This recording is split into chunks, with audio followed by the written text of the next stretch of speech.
Assalamualaikum warahmatullahi wabarakatuh. Perkenalkan, nama saya Rasya Putri Madani dengan NIM 2248 Di sini saya akan membuat video dengan memaparkan materi teknologi bahan alam. Yang pertama itu ekstraksi minyak atsiri. Minyak atsiri adalah zat berbau yang terkandung dalam tanaman. Minyak ini disebut juga minyak menguap, minyak eteris, minyak esensial karena pada suhu kamar mudah menguap. Istilah esensial dipakai karena minyak atsiri mewakili bau dari tanaman asalnya.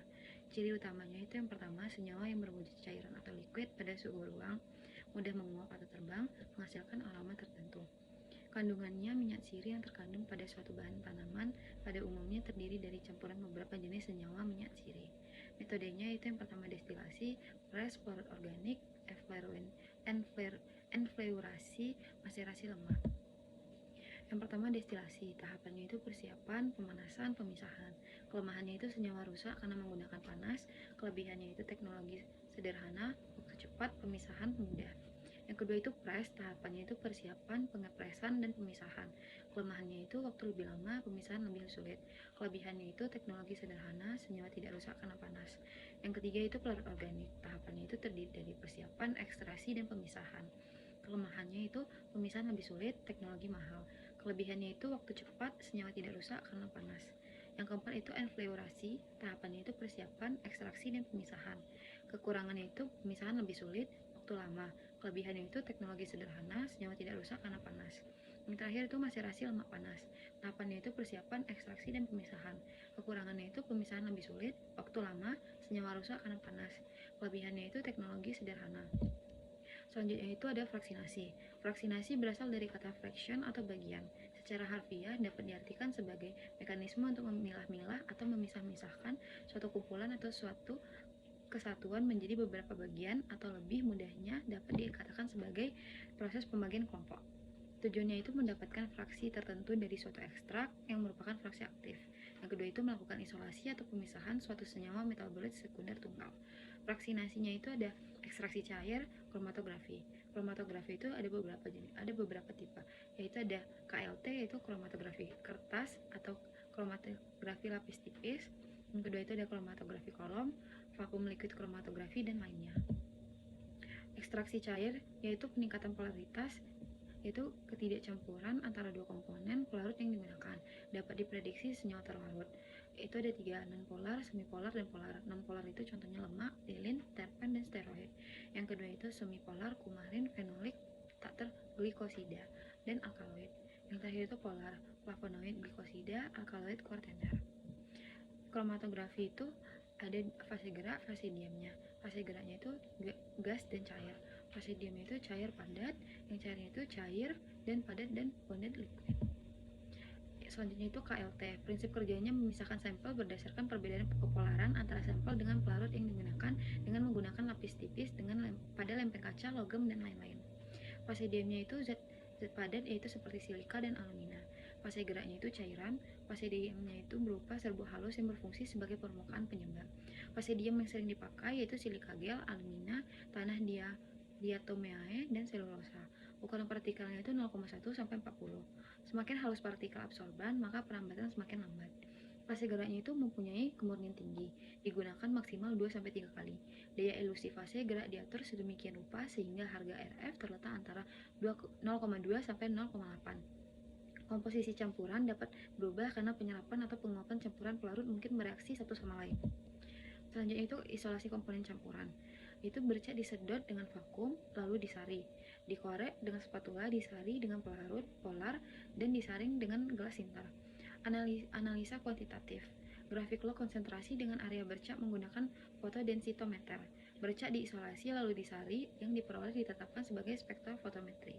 Kelebihannya itu waktu relatif cepat, sekitar 15-60 menit, simpel, jumlah zat yang diperiksa cukup kecil, kondisi kromatografi untuk optimalisasi resolusi senyawa spesifik. Kekurangannya itu tidak bisa digunakan untuk senyawa volatil. Selanjutnya itu pemurnian. Metode untuk mendapatkan komponen bahan alam murni bebas dari komponen kimia yang lain yang tidak dibutuhkan.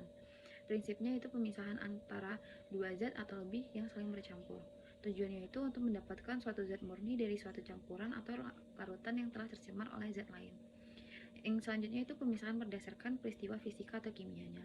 Yang pertama, pemisahan secara fisika tidak mengubah zat selama pemisahan, sedangkan kimia itu satu komponen atau lebih direaksikan dengan zat lain sehingga dapat dipisahkan. Definisinya itu proses pemurnian kembali senyawa organik padat dari bahan pengotornya dengan cara mengkristalkan kembali senyawa padat yang telah dilarutkan oleh pelarut. Prinsip kerjanya itu yang pertama, senyawa dilarutkan dengan pelarut yang dapat melarutkannya pada suhu tertentu. Yang kedua itu ketika larutan jenuh berisi pelarut dengan suhu tinggi dan senyawa dibiarkan mendingin. Kelarutan senyawa akan menurun sehingga membentuk kristal keluar dari larutan. Selanjutnya itu metode rekristalisasi. Kelebihannya itu dapat memberikan perbedaan daya larut yang cukup besar antara zat yang dimurnikan dan pengotornya. Tidak meninggalkan zat pengotor pada kristal, zat pengotor mudah dipisahkan dari kristal, dan metode pemisahan campuran cair padat yang paling baik adalah metode rekristalisasi. Kekurangannya itu, larutan yang dipisahkan harus memiliki daya larut yang lebih besar. Jika tidak, maka zat dimurnikan akan susah dipisahkan. Lanjutnya adalah dekantasi. Dekantasi yaitu proses pemisahan campuran berdasarkan sedimentasi dan penuangan langsung atau pemindahan pada wadah lain. Prinsip kerjanya itu didahului dengan proses sedimentasi, yaitu pemisahan campuran berdasarkan gaya gravitasi. Cairan yang lebih bersih dituangkan dengan hati-hati ke kontainer lain sehingga didapat cairan yang bersih. Yang terakhir itu metode ini tidak terlalu efektif karena masih ada kemungkinan cairan yang tertinggal di sedimen atau pada partikel sedimen yang masuk ke dalam cairan. Temperatur dan pelarut yang digunakan yaitu dekantasi digunakan untuk memisahkan campuran zat cair dan zat padat yang tidak saling bercampur. Harus memiliki perbedaan massa jenis. Kelebihan dan kekurangannya itu, kelebihannya desain alat dan operasional lebih sederhana, aplikasi luas untuk berbagai keperluan. Kekurangannya hanya dapat memisahkan campuran yang tidak tercampur. Tidak dapat digunakan untuk bahan yang berupa larutan dengan massa jenis yang mirip. Selanjutnya itu sublimasi. Sublimasi adalah proses di mana suatu senyawa mengalami konversi dari suatu padatan menjadi gas tanpa melalui fase cair. Yang kedua itu dengan cara memasukkan pada suatu sistem vakum. Pada tekanan yang rendah, padatan akan membentuk gas dan terkondensasi menjadi suatu senyawa murni. Sublimasi dapat terjadi jika terdapat zat padat yang dengan tekanan uap relatif tinggi pada suhu di bawah titik lelehnya. Kelebihannya yang pertama digunakan untuk memisahkan senyawa padat, dapat menguap yang tidak bisa dipisahkan dengan metode lain. Mempunyai hasil pemisahan yang murni karena zat yang tercampur tidak bisa menguap. Kekurangannya yang pertama hanya dapat diterapkan untuk memisahkan campuran senyawa padat dan dapat menguap.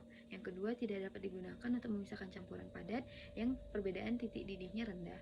Yang ketiga itu membutuhkan lebih banyak alat dibandingkan metode pemisahan sederhana lainnya. Yang terakhir itu komputasi bahan alam. Komputasi dapat diartikan sebagai cara untuk menekunkan atau pemecahan masalah dari data input dengan menggunakan suatu algoritma. Hal ini ialah apa yang disebut dengan teori komputasi, suatu subbidang dari ilmu komputer dan matematika. Sekian dari saya, terima kasih. Wassalamualaikum warahmatullahi wabarakatuh.